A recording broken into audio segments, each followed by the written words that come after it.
ఇటీవల విడుదలైన తెలుగు చిత్రం కపుల్ ఫ్రెండ్లీ. ప్రేమ, సంబంధాలు మరియు జీవిత విలువలపై సున్నితమైన సందేశంతో ప్రేక్షకుల ముందుకు వచ్చింది. ఈ చిత్రానికి దర్శకత్వం వహించిన వారు అశ్విన్ చంద్రశేఖర్. కథను కూడా ఆయనే రూపకల్పన చేశారు. ప్రధాన పాత్రల్లో సంతోష్ శోభన్ మరియు మానస వారణాసి నటించారు. ఈ ఇద్దరి నటన చిత్రానికి ప్రధాన బలం అని చెప్పాలి. వారి మధ్య కనిపించే సహజమైన కెమిస్ట్రీ, భావోద్వేగ సన్నివేశాల్లో చూపించిన మెచ్యూర్ ప్రదర్శన ప్రేక్షకులను ఆకట్టుకుంటోంది. తెలుగు కుటుంబాలకు చెందిన ఇద్దరు యువకులు కొత్త నగరంలో కలుసుకోవడం, అక్కడి నుంచి వారి స్నేహం ప్రేమగా మారడం, ఈ ప్రయాణాన్ని సినిమా చూపిస్తుంది. జీవితం ముందుంచే చిన్న చిన్న పరీక్షలు, సంబంధాల్లో వచ్చే అపార్థాలు మరియు వాటిని అధిగమించే విధానం కథలో సహజంగా మిళితమై ఉన్నాయి.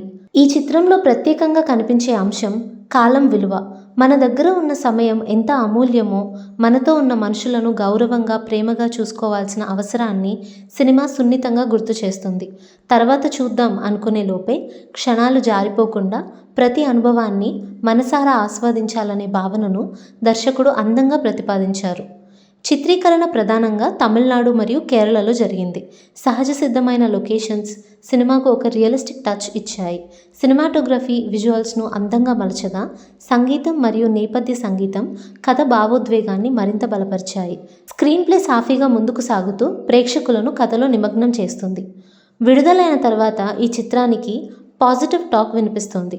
ముఖ్యంగా నటీనటుల ప్రదర్శన, సహజమైన కథనం మరియు భావోద్వేగాలపై మంచి స్పందన లభిస్తుంది. మొత్తంగా చూస్తే కపుల్ ఫ్రెండ్లీ ఒక మంచి రొమాంటిక్ డ్రామాగా నిలుస్తుంది. ప్రేమతో పాటు జీవితంలోని ప్రతి క్షణాన్ని విలువైనదిగా చూసుకోవాలని చెప్పే ఈ చిత్రం ఈ సీజన్లో ఒక గమనించదగ్గ విడుదలగా చెప్పవచ్చు.